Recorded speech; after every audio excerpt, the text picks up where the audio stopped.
Hello everyone, this is Hannah from Hannah's Hobbies, and today I'm going through my Crochet Plushie Essentials, including yarn, hooks, tools, and materials. If you're watching this video because you want to learn how to crochet plushies, welcome to the Plushie Crocheter Club. We're happy to have you and we hope you enjoy the adventure you're about to go on. I learned how to crochet plushies in summer of 2023, fell in love with it, and have been making them ever since.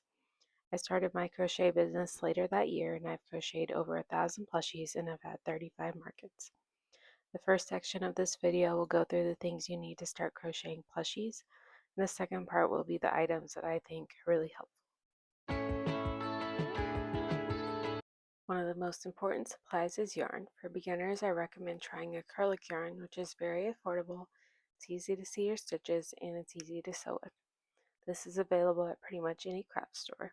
I use this yarn for the smiles on my plushies like this. Another option is Bernat blanket yarn, which is what I learned with. This yarn is softer than acrylic, but is a bit more difficult to sew with and is more difficult to see your stitches. If you're wanting to buy this yarn in person, it's available at Michael's. This is what it looks like crocheted. Premier Basic Chenille yarn is very similar to Bernat blanket yarn if you're wanting different colors.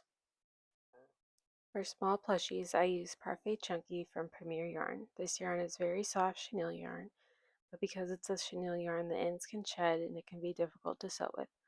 I love that this yarn is available in so many different colors and they keep adding more. Here's what it looks like crocheted. For large plushies, I use Sweet Snuggles Light and Chenille Home Slim from Michaels. This yarn is a thicker version of Parfait Chunky, so it's very soft, but it does shed quite a bit and can be difficult to sew with. This yarn has been tough to get for several months because they were having quality issues, but now my understanding is that they'll be replacing Chenille Home Slim with another yarn and are slowly bringing back Sweet Snuggles Light colors. Here's what it looks like crocheted. I've been using up the yarn I have, but now Premier Yarn released Parfait Plush yarn, so I'm going to try using that when I need colors that I can't get from Michaels. The next thing that's very important is your crochet hook. Crochet hooks are available in many different materials like metal, plastic, wood, and resin, and they're also available in a variety of hook shapes.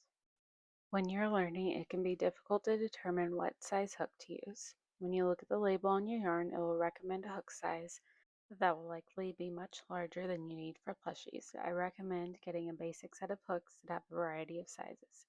This way you can try out different hooks with the yarn you want to use, then later on you can buy a nice hook in the sizes you need. I learned with boy metal hooks because that is what my grandma uses, but eventually I tried clover hooks and I like those more because they're more ergonomic, so they're easier on your hands, and I feel like they work better with the yarn I use.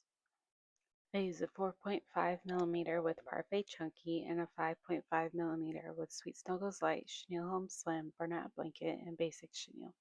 With the clover hooks I use, you can cut off the silicone part of the handle and put silicone beads on them to personalize them.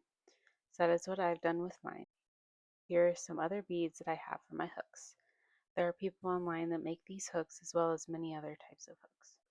Then we have stitch markers. I use a scrap piece of acrylic yarn as my stitch marker. When I need to do several rows with no increases or decreases, or the pattern says to mark specific stitches, then I'll use these plastic stitch markers. If you're wanting to mark the first or last stitch of your row, then you can place it in the top loops of your stitch.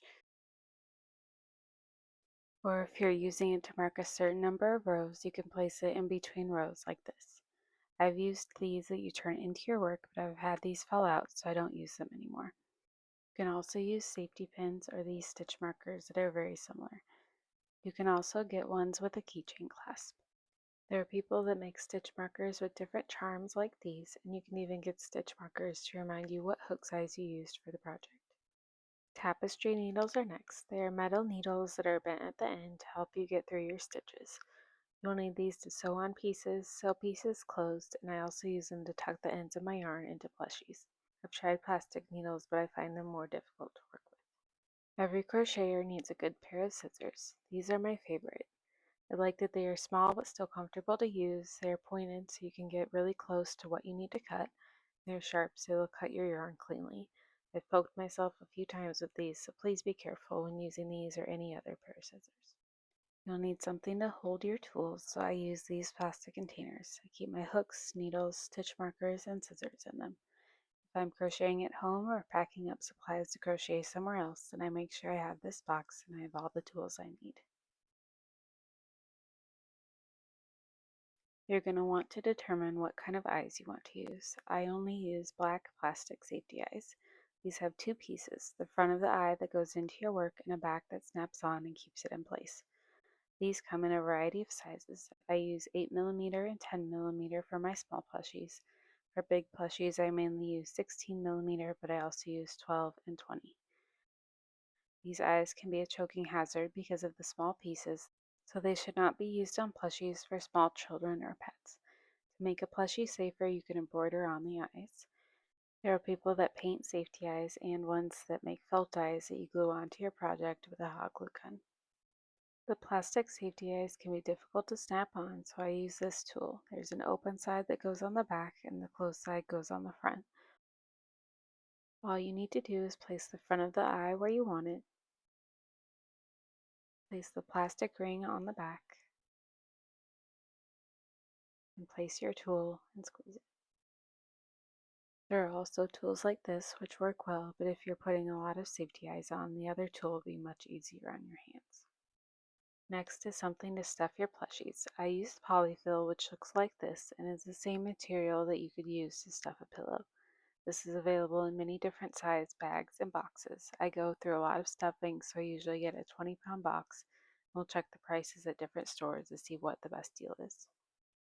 The last essential item is for those of you that want to make bigger plushies that you have to sew pieces onto. And these are knitting needles. I got a set of metal knitting needles that have a variety of sizes.